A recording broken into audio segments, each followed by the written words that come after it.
अल्हम्दुलिल्लाह रब्बिल आलमीन वस्सलातु वस्सलामु अला खातिमिल अंबिया'i वल मुरसलीन सय्यिदिना व नबिय्यिना मुहम्मद व आलिहि व सहबिहि अजमईन व अला मन तबिअहुम बि ihsan इला यौमिद्दीन।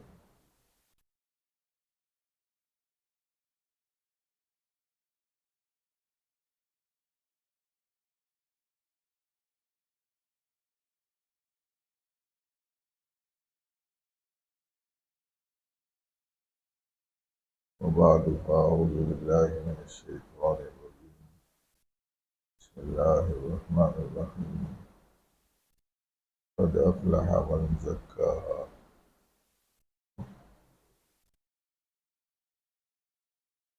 व क़द ख़ाब मन दस्साहा। सदक़ल्लाहुल ख़ालिक़ुल अज़ीम।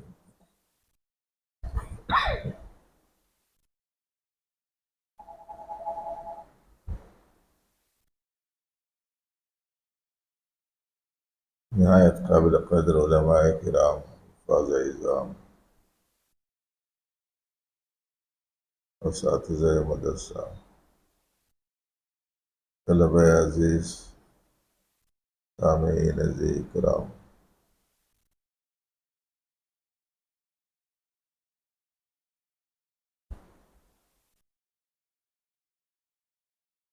आजकल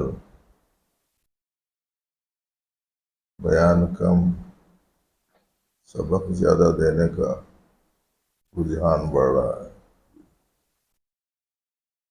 इसलिए 2-3 महीने पहले जब हाज़िरी हुई थी,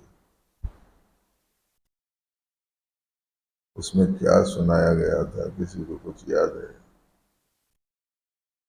तलबा सामीईन को किसी को कुछ याद है कि आपको इससे पहले क्या सुनाया गया है?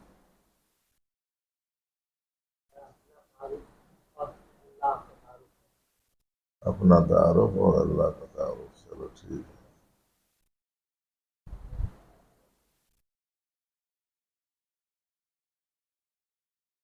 उनसे बोलो जी, मैं कौन? ठीक है।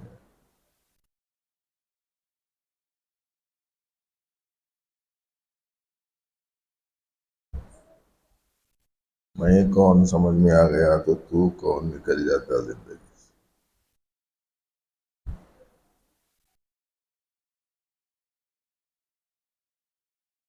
ठीक है।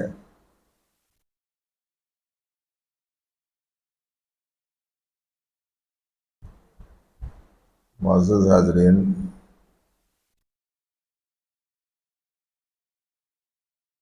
दीन हकीकी के ज़िंदगी में आने के लिए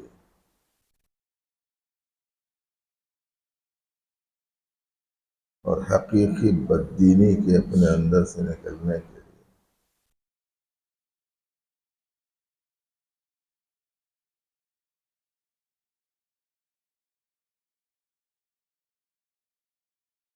वैसे तो बहुत सारी चीज़ें हैं, लेकिन आज बतौर सबक के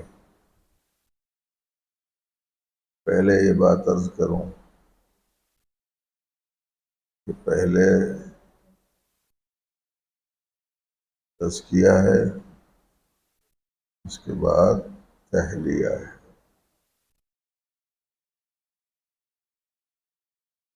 यानी पहले पाक होना है, उसके बाद आरास्ता होना है। तज़किया पाक होने के माना में आता है, तहलिया आरास्ता होने के माना में आता है।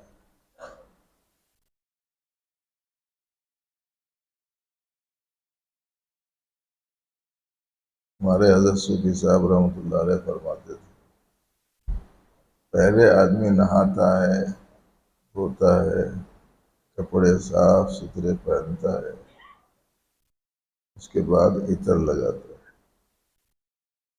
नहाना धोना कपड़े धोना ये क्या है? तज़किया है।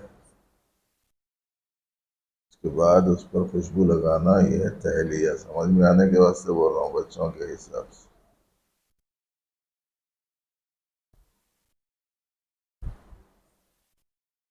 ऐसे ही पहले बर्तन साफ किया जाता है, फिर उसमें खाना पकाया जाता है, सालन बनाया जाता है, दूध डाला जाता है।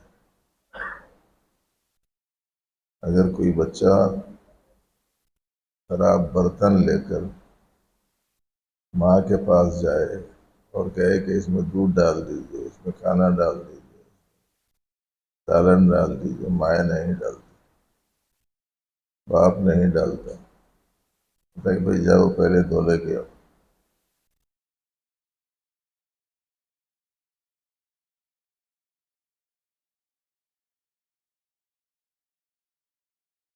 क्योंकि कुरान करीम में ये लफ्ज़ दो तरतीबों से आया है। एक तरतीब है युज़क्कीहिम व युअल्लिमुहुमुल किताब वल हिकमत, और एक तरतीब है युअल्लिमुहुमुल किताब वल हिकमत व युज़क्की। दो तरतीबें आई।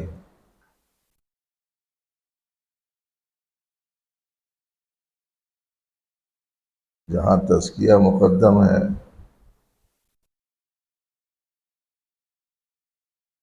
उस तज़किये के लिए ज़रिया क्या है वो समझाया गया है कि उसका ज़रिया है तालीम किताब व हिकमत।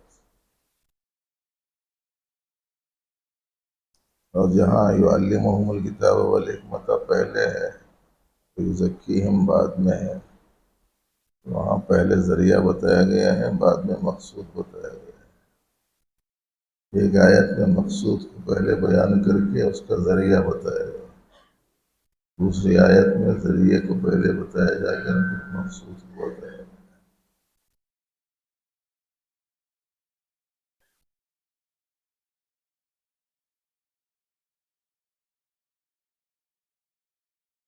और ये तरतीब,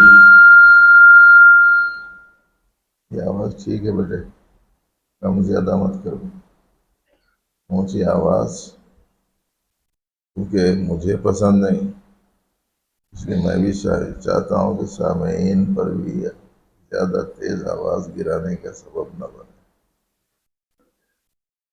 बारिशें दो किस्म की होती हैं, एक को कहते हैं तेज़ बारिश, और एक होती है रिमझिम रिमझिम आहिस्ता आहिस्ता बूंदा बांदी। ज़मीन को ज़्यादा फ़ायदा कौन सी बारिश से होता है?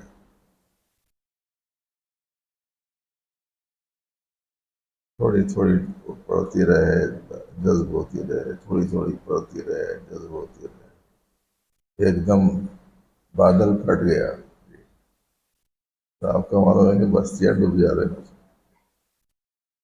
और खेती बाड़ी भी खराब हो जा रही है। ये हल्की फुल्की बारिश अच्छी है। तो पहले है ततहीर, पहले है तज़किया। अब काहे से पाक होना है?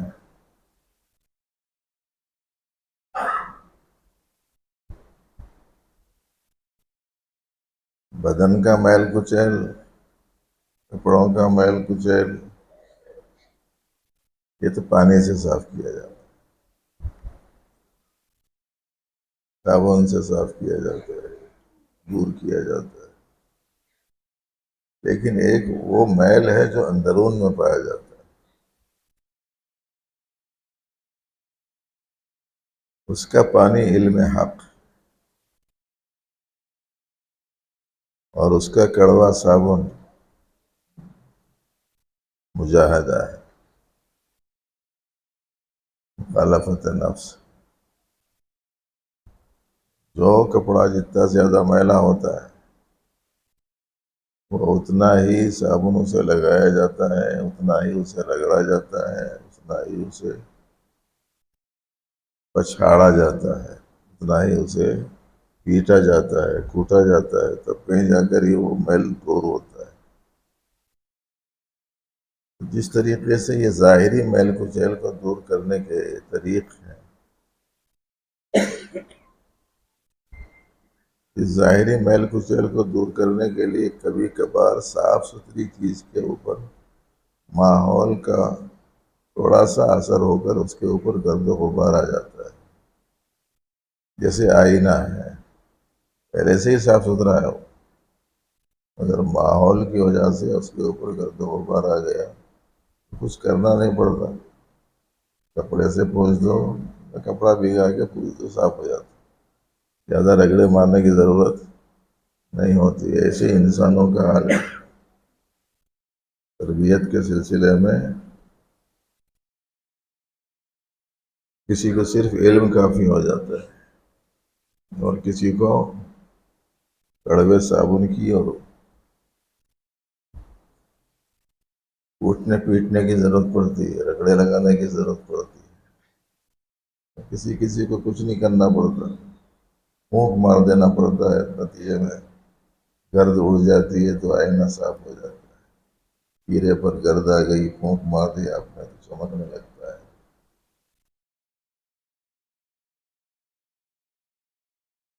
वही हिसाब से तरबियत होती है लोगों की।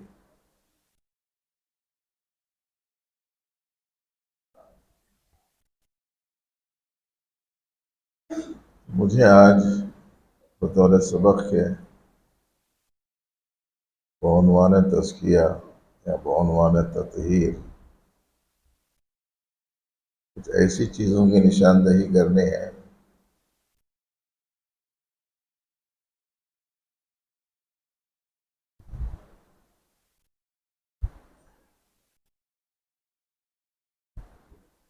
जो आदमी को दीन हकीकी से महरूम कर दे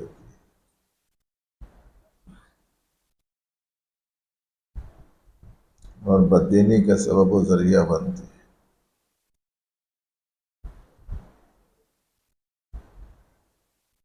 आवाज़ बाहर भी जा रही क्या? कहाँ नहीं आ रही? पीछे पीछे वालों को सुनाई नहीं दे रही? आहिस्ता आहिस्ता बढ़ जाएगी, फिक्र मत करो।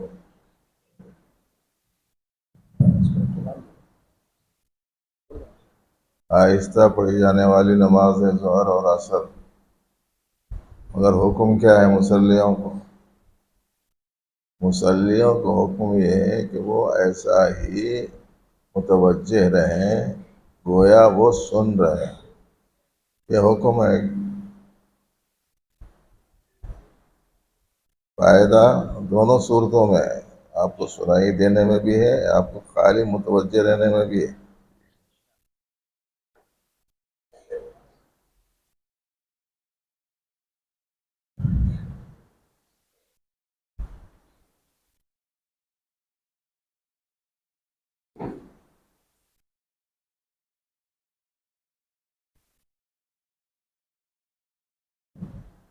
अल्लाह के हुक्म के आगे झुकने से रोकने वाली जो चीज़ें हैं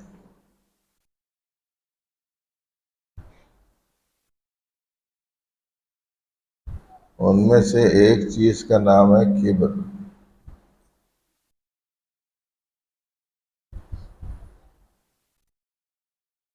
दूसरी चीज़ का नाम है गज़ब।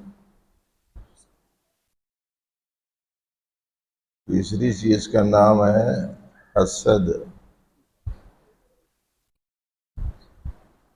चौथी चीज़ का नाम है शहवत यानी ख्वाहिश नफ्स। तो किब्र व गज़ब, हसद व शहवत, ये एक तकरीर नहीं है, ये सैकड़ों तकरीरों का मजमुआ है, खुलासा है। शैतान को अल्लाह के हुक्म के आगे झुकने से क्या चीज़ रुकावट बने? मालूम है बच्चों को? नहीं मालूम है?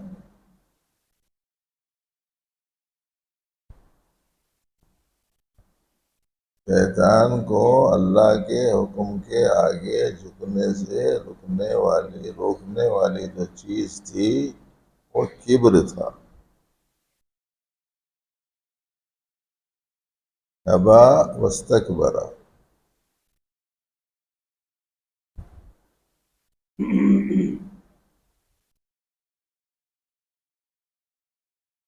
अल्लाह का हुक्म मानने से इनकार कर दिया और सामने वाले के मुकाबले में बड़ा बनना चाहा। बड़ा था नहीं, बड़ा बनना चाहा।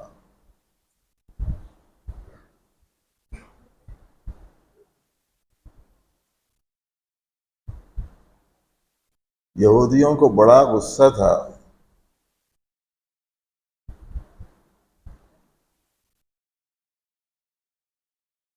कि पैगंबर आखिरुज़्ज़मा अलैहिस्सलातु वस्सलाम हमारे खानदान में क्यों नहीं पैदा हुए।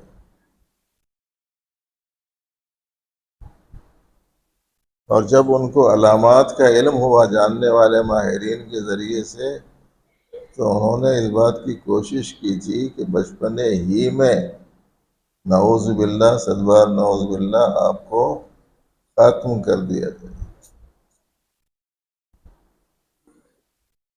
चूँकि यहूदी बनी इसराइल से थे, नबी आखिरुज़्ज़मा सल्लल्लाहु अलैहि वसल्लम बनी इस्माइल में से थे। हज़रत सैयदना इसहाक़ अलैहिस्सलाम के दो साहिबजादे, हज़रत सैयदना इब्राहीम अलैहिस्सलाम के दो साहिबजादे, एक हज़रत सैयदना इसहाक़ अलैहिस्सलाम, दूसरे हज़रत सैयदना इस्माइल अलैहिस्सलाम। जितने पैगंबर आए बनी इसराइल में हज़रत इसहाक़ अलैहिस्सलाम की औलाद में से थे। लेकिन जब पैगंबर आखिरुज़्ज़मा आए तो वो हज़रत इस्माइल अलैहिस्सलाम की औलाद में से थे। ये शराफत, ये करामत, ये एजाज़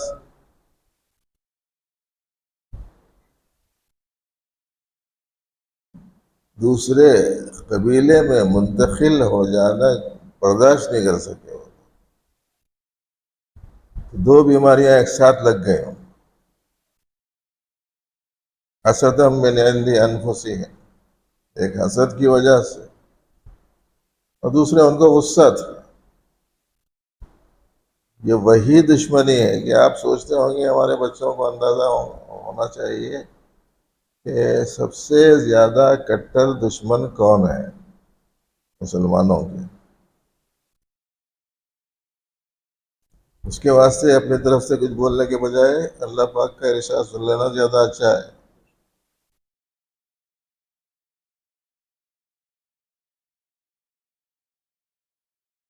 लतजिदन्ना अशद्दन्नासि अदावतन लिल्लज़ीना आमनू अल यहूद वल्लज़ीना अशरकू। आप ए हबीब सल्लल्लाहु अलैहि वसल्लम सबसे ज़्यादा सख्त तरीन दुश्मन ईमान वालों से उन लोगों को पाएंगे जो यहूदी हैं और मुशरिक।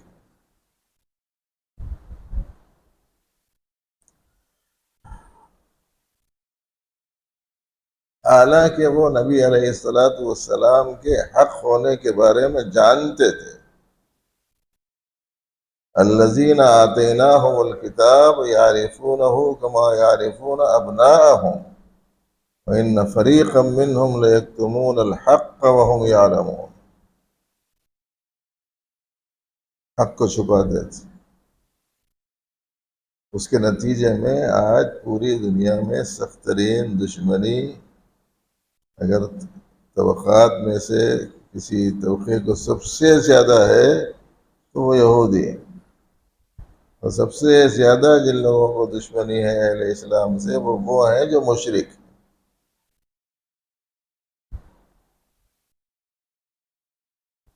वहाँ अर्ज़ मुक़द्दसा में यहूदियों से सामना है मुसलमानों का, और यहाँ ये अर्ज़ बईदा में सामना है मुसलमानों को अहले शिर्क।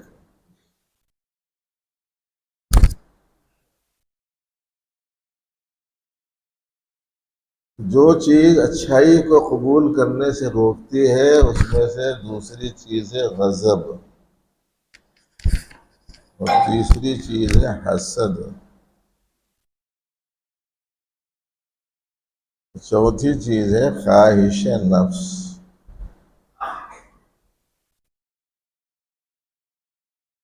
ये चार चीजें इतनी सख्त चीजें हैं कि इनको अल्लामा इब्न क़य्यिम जौज़ी रहमतुल्लाह अलैह ने अरकान कुफ्र में शुमार किया।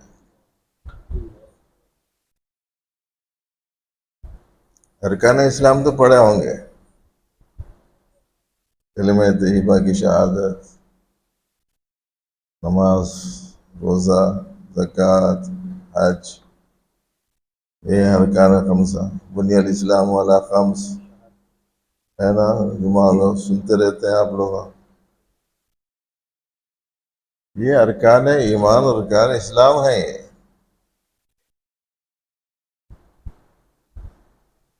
लेकिन इधर तवज्जो आमतौर पर नहीं जाती कि फिर अरकान कुफ्र क्या है।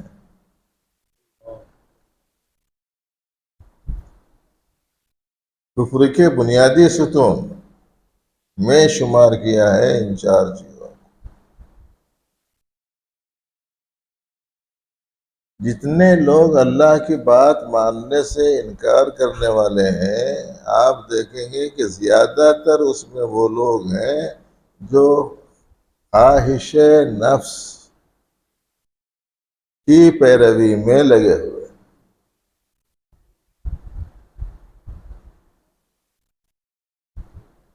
और उसमें भी बाज बाज इतने शदीद हैं कि उनके नफ्स की ख्वाहिश पूरा करने के लिए अगर मजहब छोड़ना पड़े तो मजहब भी छोड़ दें।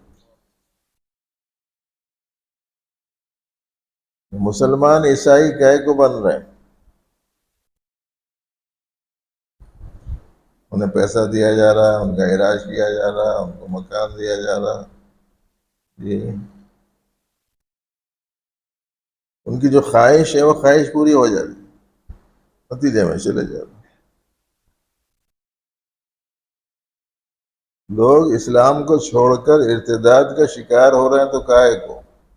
अरे भाई फलाने ने फलाने से फलानी मंदिर में जाके उसने शादी कर ली, क्या बात है भाई, वहां उन्हें फेरे भी लगा रहा है।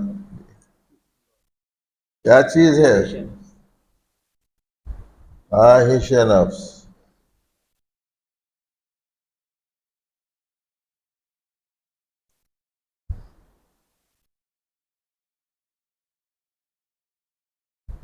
इसलिए देखो ये चार खतरनाक वायरस हैं जो पूरी दुनिया को इस वक्त में तबाह करने में लगे हुए हैं। कोरोना वायरस से तो 50 लाख मरे, 60 लाख मरे, लेकिन ये चार वायरस से करोड़ों मर रहे हैं। करोड़ों लोग मर रहे हैं,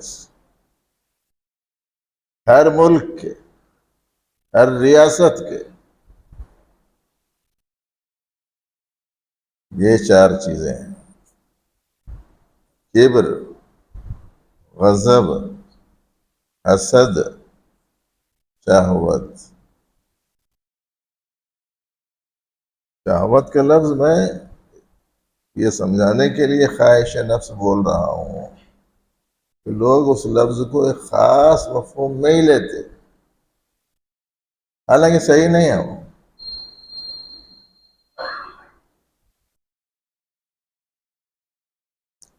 हर वो चाहत जो शरीयत के खिलाफ हो शहवत में दाखिल।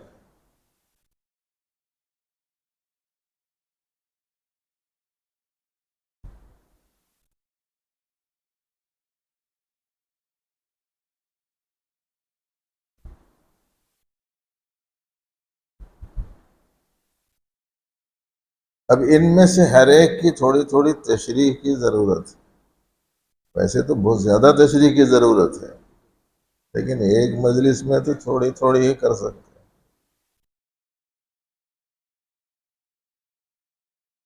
उसकी निशानदेही के लिए आपको गुज़िश्ता की मजलिस को जहन में रखना है। मैं कौन हूं? मेरी हकीकत क्या है? बताओ, अल मुतकब्बिर किसका नाम है? किसका नाम है भाई अल मुतकब्बिर? अल्लाह पाक का नाम है ना। वल्लाहुल्लज़ी ला इलाहा इल्ला हु अल मलिक अल कुद्दूस अस्सलाम अल मुमिन अल मुहैमिन अल अजीज अल जब्बार अल मुतकब्बिर। इसका नाम है अल्लाह का। और वो भी अल्लाह को इतना अजीज है, इतना पसंदीदा है। वैसे तो उनकी हर सिफत ही वैसी है, लेकिन अपनी इस सिफत के बारे में अल्लाह ने नबी अलैहिस्सलाम को बताया, अल किबरिया और रिदाई, बड़ाई मेरी चादर है, जो उस पर हाथ डालेगा मैं उसके टुकड़े कर दूंगा।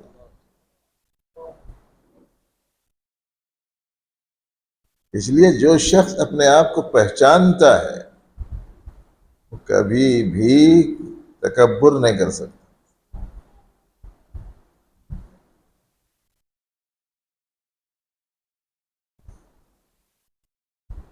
लेकिन मैं जिस अंदाज से बोल रहा हूँ, बच्चों को शायद वो अंदाज से पूरी तरीके से समझ में नहीं आता होगा। इस वास्ते बच्चों के हिसाब से भी थोड़ी सी बात बोलना चाहिए। तू क्या है भाई, दो पैसे का आदमी नहीं तू। तुम दो कौड़ी के नहीं है। फलाना, उसकी क्या हैसियत है मेरी नजर? फलाना, उन्हें मेरे को अब तक पहचाना ही नहीं।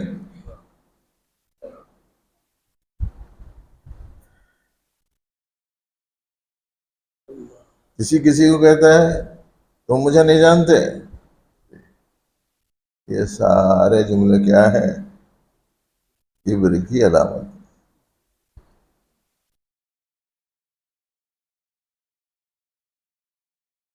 इस वास्ते ऐसा कोई बोल नहीं बोलना अपने जुबान से। लेकिन इस जमाने में लोगों में ये बीमारी इस दर्जे आम हो गई, फला मौलवी क्या है, फला आलिम क्या है, फला खतीब क्या है, फलाना मौलवी साहब क्या है, फलाना मुदर्रिस क्या है, ये चल रहा है इस वक्त। मैं समझता हूँ यहाँ नहीं चल रहा हूँ, मगर हर जगह की बात सुना रहा हूँ।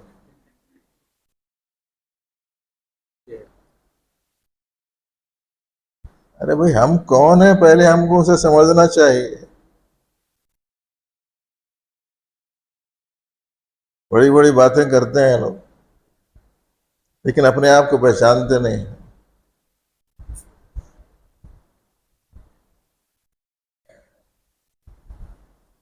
एक बुजुर्ग एक मस्जिद में थे, एक सेहतमंद हट्टा कट्टा बनियान और चड्डी पहन लेके मस्जिद में आ गया। तो शर्म नहीं आती तुम्हारे को?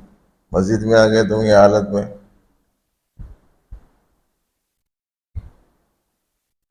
तो उसको आ गया तैश। तैश बोले तो ताऊ। ताऊ बोले तो दूसरे के मुकाबले में इतराने के लिए मूछों को बल देना। उन्होंने बोला जानते नहीं मेरे को, पहचानते नहीं मेरे को, मैं कौन हूँ? तुम्हारी जरूरत कैसे हुई मुझसे इस किस्म की बात बोलने की? तो उन्होंने बड़ा अजीब जवाब दिया, यूं फरमाया कि भाई, मैं तुझको तू जितना जानता है उससे ज्यादा मैं तुझे जानता हूँ। तुमको तुम्हारे ऊपर उतना तारुफ खुला हुआ नहीं है जितना मेरे सामने तुम्हारा तारुफ खुला हुआ है।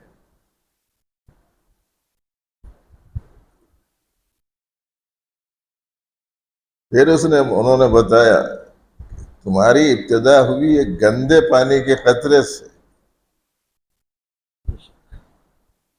और तुम्हारा दरमियान रहा सरासर गिलाजतों से भरा हुआ, और तुम्हारा अंजाम होगा गल सड़ कर मिट्टी और कीड़ों की खुराक बन जाएंगे। सर से लेके पांव तक आदमी के अंदर क्या है? ये तो उनका करम है कि वजू कर लिए, वजू कर लिया तो बंदा तू पाक है बोलते हो, है ना? वरना कहीं से भी जर्दा छिल के देखो क्या निकलता। सोने चांदी के पर्दा निकलते हैं। हाँ,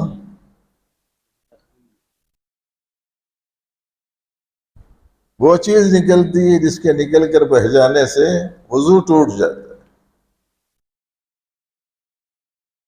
सबका ऐसी है या खाली मेरा है?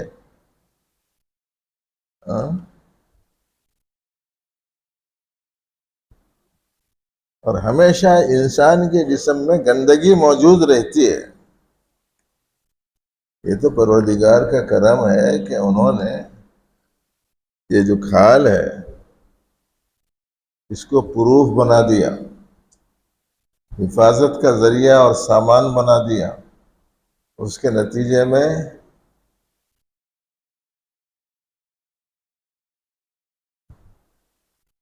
अपने अंदर की हर चीज को ये छुपा देता है।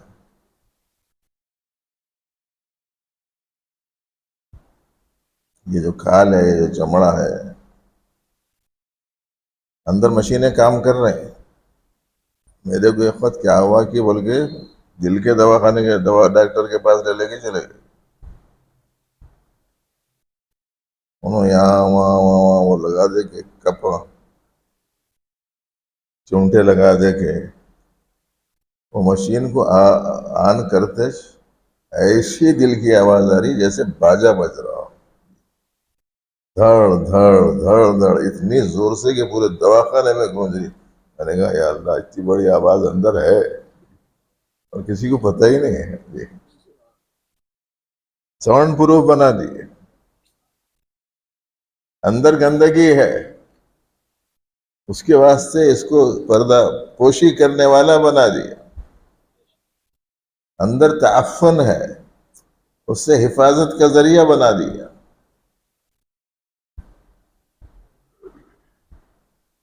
खाली अंदर जाकर बाहर आ जाता है तो ही आदमी घिन करने लगता है।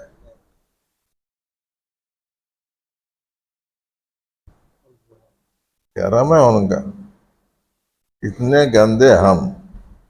वो बोलते हैं कि बंदे तूने अगर वजू कर लिया, तूने अगर वजू कर लिया तो मेरे पास पाक है, आके मेरे सामने खड़े रहकर मेरी इबादत कर सकता है। इनायत है उनकी, मेहरबानी है।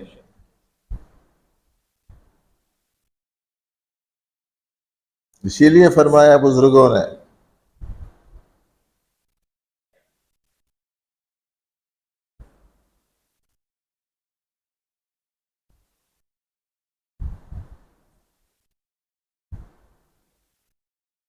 कि अगर किसी चीज पर शुक्र करो तो फिर ये तौफीक शुक्र पर भी शुक्र करना चाहिए।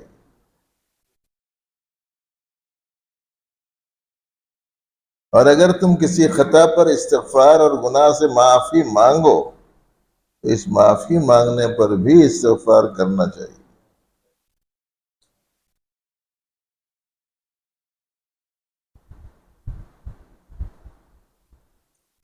शुक्र नेमत आए तू जिंदा के नेमत आए तू।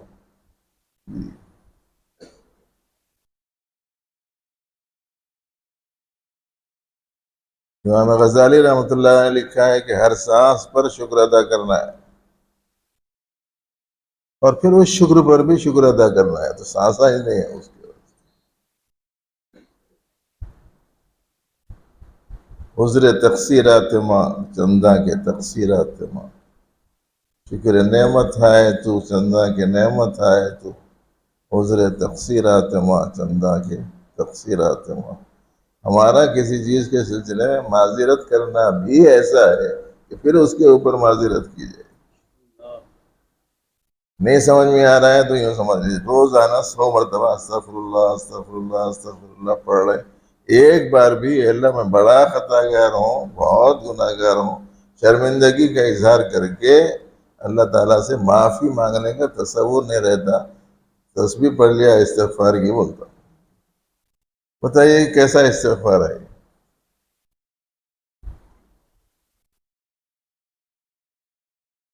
इसलिए हमारे हज़रत सूफ़ी साहब रहमतुल्लाह अलैह शऊर को बेदार करने से मुताल्लिक़ बहुत तवज्जो देते। शऊरी दीन अपनाओ, बेशऊरी वाला नहीं। सुबह में 100 मरतबा दुरूद शरीफ पढ़ा, दिन तमाम प्यारे नबी अलैहिस्सलाम की सुन्नतों और आपकी हिदायत के खिलाफ जिंदगी गुजार। शाम में 100 मरतबा दुरूद पढ़ता है, प्यारे नबी अलैहिस्सलाम के मंशे और उनकी हिदायत के खिलाफ जिंदगी गुजारता है।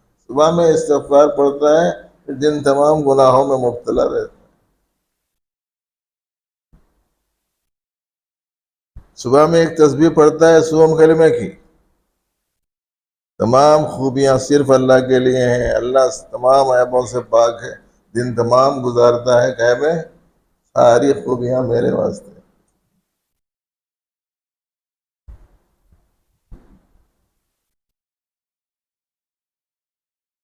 इसीलिए तालीम किताब व हिकमत को बहुत ज़्यादा अहमियत दी और मुस्तक़िर पैगम्बर अलैहिस्सलातु वस्सलाम का अहम तरीन हिस्सा बनाया गया उनकी तालीमात का, और अहम तरीन काम उनके सुपुर्द किया गया। सही इल्म लोगों के सामने पेश करो। अब इसमें रुकावट बनने वाली जो चीज होती है वो आदमी के अंदरून में अपने बारे में गलत फहमी।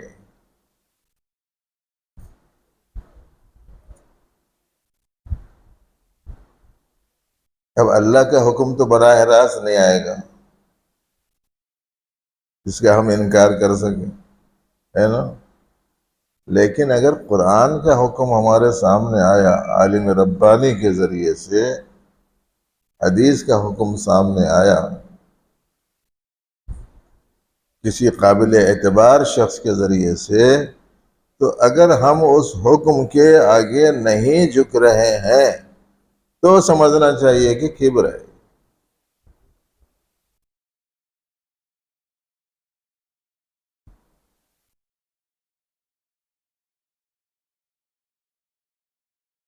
जैसे कह दिया जाता है कि भाई झूठ बोलना मना है, कुरान में भी हदीस में भी अल्लाह ने रसूल ने मना कर दिया झूठ बोलने से। बच्चे क्या समझते हैं, अगर झूठ नहीं बोला तो मौलवी साहब सजा दे, अगर झूठ नहीं बोला तो अम्मा बाबा पिटाई कर देते, अगर झूठ नहीं बोला तो मैं पकड़े जाऊंगा। ये तावील कर रहा। अरे भाई अगर माँ बाप की पिटाई मिल गई, उस्ताद की सजा मिली जी, तो कौन सा बड़ा नुकसान हुआ। जबकि मशहूर है माँ बाप और उस्ताद की जानिब से जो मार होती है वो तो फूलों का हार होती है बोल के सुने होंगे बच्चे। अगरचे हम इस जमाने में मौलवी साहबों को सबको मना कर रहे हैं कि भाई सजा दो मगर मार पीट की मत दो।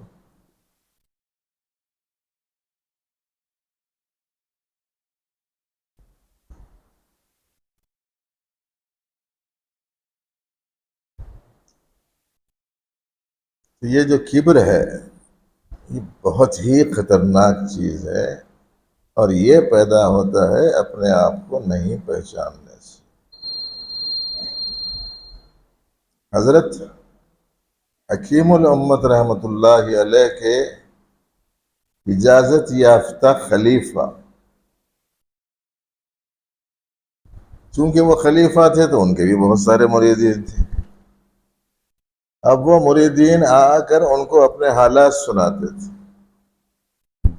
उनके हालात सुनने के बाद में उन ये खलीफा ने अपने शेख को खत लिखा और ये कहा कि हजरत मेरे हाल से मेरे मुरीदों का हाल बहुत अच्छा है। उनके हालात सुनकर जानकर ऐसा मालूम होता है कि उनमें सबसे कमतर मैं ही हूं। ये एक खलीफा ने अपने शेख को लिखा, तो शेख ने जवाब में अपने खलीफा को लिखा, बंदे का भी यही हाल है। ऐसे मिटे हुए लोग थे। अपने को कुछ आता ना जाता, क्या क्या की समझ के बैठ गए अपने आप। जिसमें जितनी खूबी होती है उसी कदर वो उतना ही झुका हुआ होता है, और जिसमें कोई खूबी नहीं होती वो तना हुआ होता है। इसलिए अजीज बच्चों, ना अपने अमल से, ना अपने फिक्र से, ना अपने जुबान से कोई जुमला ऐसा नहीं निकालना या कोई काम ऐसा नहीं करना जिससे बड़ापन जाहिर होता हो।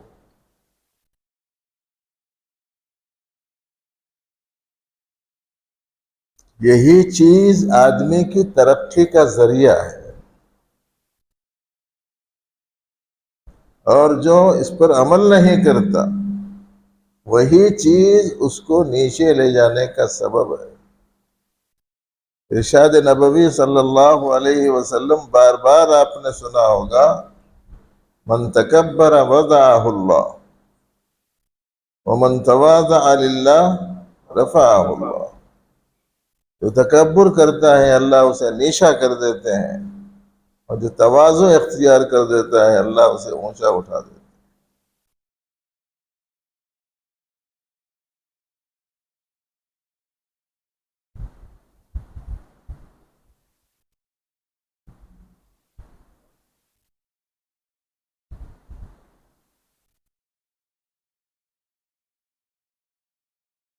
पहली चीज है अजीज तलबा, अजीज साथियों, ये किबर अल्लाह के हुक्म को पूरा करने में रुकावट, बड़ी जबरदस्त रुकावट। और ये उसमें पैदा होती है जो अपने आप को नहीं पहचान। और जब तक आदमी अपने आप को नहीं पहचानेगा उसको अपने रब की पहचानत का हासिल होना भी मुश्किल है। इसीलिए उलमा ने फरमाया, मन आरफ नफ्सहु फक़द आरफ रब्बह। जो अपने आप को पहचानेगा वही अपने रब को पहचान सकेगा।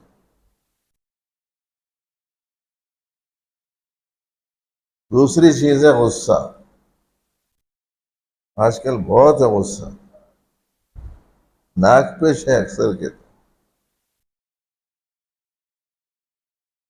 नाग बन के बैठा हुआ है।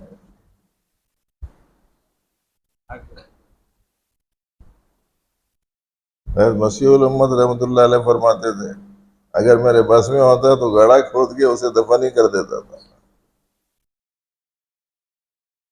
छोटे छोटे बच्चे गुस्सा कर रहे हैं माँ बाप के ऊपर, छोटे छोटे बच्चे गुस्सा कर रहे हैं असातिज़ा पर, छोटे छोटे बच्चे गुस्सा कर रहे हैं गुजरने वाले बड़े लोगों के ऊपर।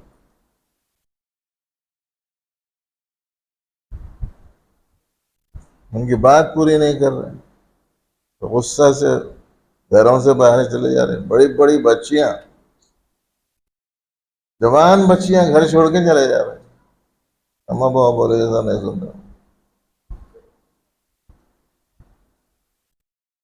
गुस्से के बारे में लिखा है कि गुस्से की वजह से आदमी कभी अदल और इंसाफ नहीं कर सकता।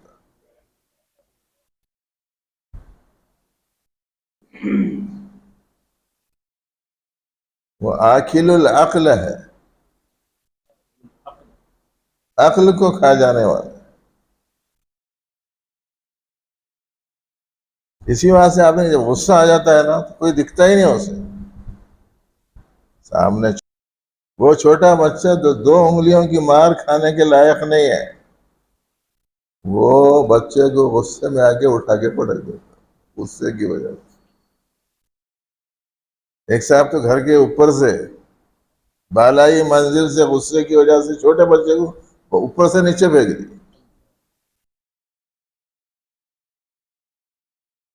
उसको अदल नहीं कर सकता वो शख्स। इसीलिए कुरान मजीद में गुस्सा पी जाने वाले लोगों के लिए जन्नत की खुशखबरी है। जन्नत तैयार रखी गई है जिनमें ये सिफात हों, उनमें से एक सिफत है गुस्से का पीना। और आपने सुना होगा कि नबी रहमत सल्लल्लाहु अलैहि वसल्लम ने इरशाद फरमाया कि पहलवान वो नहीं है जो सामने वाले को पछाड़ दे और गिरा दे, बल्कि पहलवान वो है जो गुस्से को पी जाए।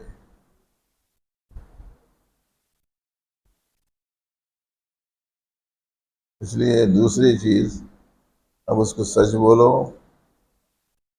झूठ बोलो, कोई बात नहीं सुनता। हक बोलो बातिल बोलो, कोई बात नहीं सुनता।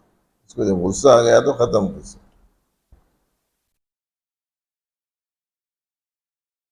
अरे भाई, जाके मस्जिद में मौलवी साहब के पास बैठ के, अमीर साहब के पास बैठ के अपना मसला हल करा लो।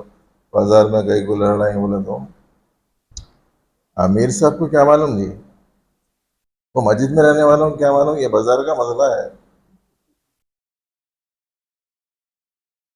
यहाँ उनका क्या काम है। पेश है ऐसा किस्सा बोल रहा हूँ मैं।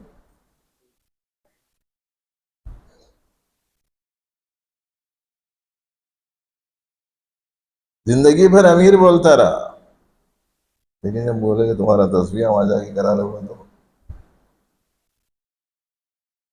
बाजार के मामला से उनको क्या। अरे ऐसा नहीं है, ये मसला ऐसा है, फतवा ऐसा है, तो फतवे मसले अपनी जगह रख लो तुम। मैं जो बोल रहा हूँ बस वो।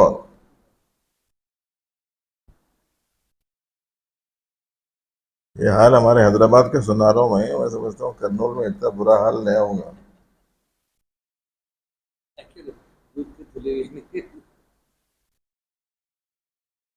क्या चीज है भाई, ये गुस्सा है। मैं कुछ सुनता ही नहीं, बस जो बोल रहा हूँ बस वही, के खिलाफ एक हर्फ नहीं सुन सकते। ये गुस्सा है।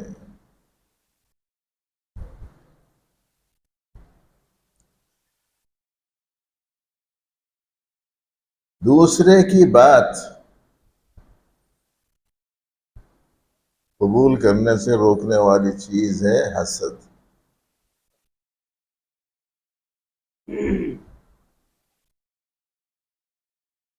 कोई जाके बोले भाई सही मसला ये है, देखो और कौन बोले फलाने साहब, उन्होंने बोले तो मैं सुनता हूँ।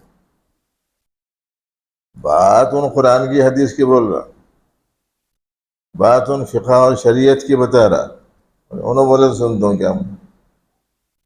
ऐसे मसले और ऐसे लोगों को 75 को जी अब तक मैं हटा चुका हूँ।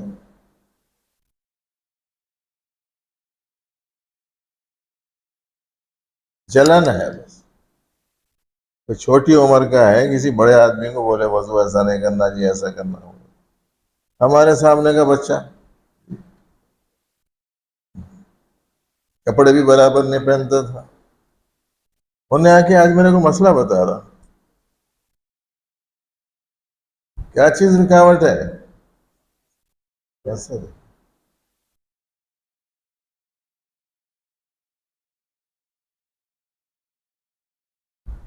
और जहां तक भाई ख्वाहिश नफ्स का ताल्लुक है,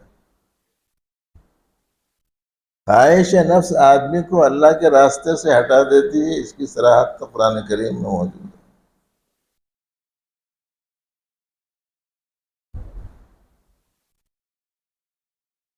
ला तत्तबिअल हवा फयुदिल्लक अन सबीलिल्लाह। ख्वाहिश नफ्स की पैरवी मत करो, वो तुमको अल्लाह के रास्ते से हटा दे। वमन अज़ल्लु मिम्मन इत्तबा हवा। उस शख्स से ज्यादा गुमराह कौन है जो नफसानी ख्वाहिश की पैरवी करता हो।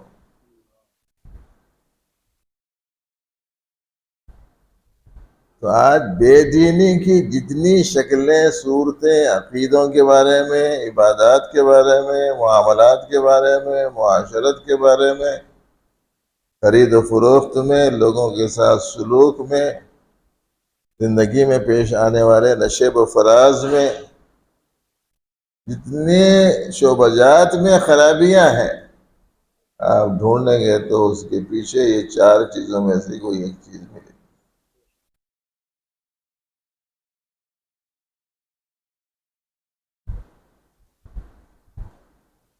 पैसों के पीछे पड़ गए, ना जायज़ देख रहे ना नाजायज़, ना हलाल देख रहे ना हराम। तो यहाँ बीमारी है या नहीं है पता नहीं है। कई एक शहरों में तो फोन की बोल दिया, तुम 5 लाख लगा दिए तो 10 लाख कहीं नहीं गए, तुम 10 लाख लगा दिए तो 20 लाख कहीं नहीं गए। अच्छे अच्छे इधर से उधर से यूं यूं करके लाके दे दिए, करोड़ों जमा हो जाने के बाद में 2-4 महीने 2,000 4,000 2,000 4,000 दिया। जब 6-8 महीने साल भर गुजर गया, करोड़ों के जमा हो गए जी। 5 लाख लिया था, 5-5 हज़ार हर महीना दिया जी। साल तमाम में कितने दिया? 60,000 दिया। आप कितने दिए थे? 5 लाख। तो 4.5 लाख हर एक के लिए भाग गए। अब रो रहे हैं, परेशान हो रहे हैं। यहाँ तो नहीं होंगे ऐसे लोग।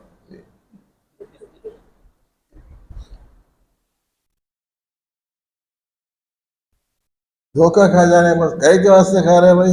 पैसे की ख्वाहिश, हुब्बे माल और हुब्बे जाह आदमी के दीन को इतना नुकसान देता है, दूसरी चीज नहीं देती।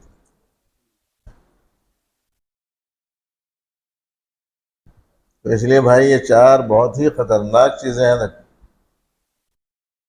इससे अपने आप को दूर रखना तज़किये का एक अहम तरीन हिस्सा है। इन चीजों से अपने अंदरों को पाक रखना। तकब्बुर निकालने के लिए अपनी हकीकत पेश नजर रखो। गुस्से को पी जाने के वास्ते अल्लाह की पकड़ को याद रखो। हसद को निकालने के लिए अल्लाह की तकसीम को पेश नजर रखो। ख्वाहिश नफ्स को निकालने के वास्ते ये बात बार बार दोहराते रहो कि दुनिया नफसानी ख्वाहिशात के पूरा करने की जगह नहीं है। ख्वाहिशात पूरा करने की जगह आखिरत और जन्नत, वहां होगी ख्वाहिश नफ्स की तकमील। अल्लाह पाक ने फरमाया कुरान करीम में, वलकुम फीहा मा तश्तही अनफुसुकुम, जन्नत में तुमको वो मिलेगा जो तुम्हारा जी चाहेगा। यहां थोड़ा ही है वो। तो भाई ये 4 चीजें हैं, इसे आप जहन में रखें। मुझे बहुत खुशी है कि हमारे इस जामिया तैयबा में हर साल कई एक बच्चे हाफिज कुरान बन रहे हैं। आज भी 2 बच्चों की तकमील बाकी है।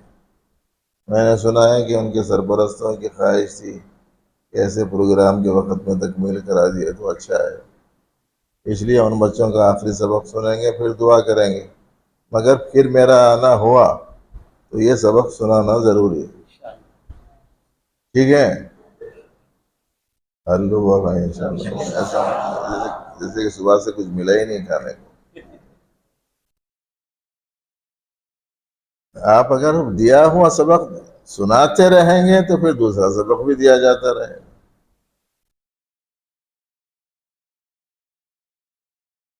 वलहुल वलकल हम्दु हम्दन खालिदन मा खुलूदिक वलकल हम्दु हम्दन ला युरीदु क़ाइलुहु इल्ला रिज़ाक वलकल हम्दु हत्ता तर्दा वलकल हम्दु बअदा रिज़ा। अल्लाहुम्मा सल्लि व सल्लिम व बारिक अला सय्यिदिना व शफीइना व हबीबिना व नबिय्यिना मुहम्मद व अला आलिहि व सहबिही अजमईन।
वयशफ़ी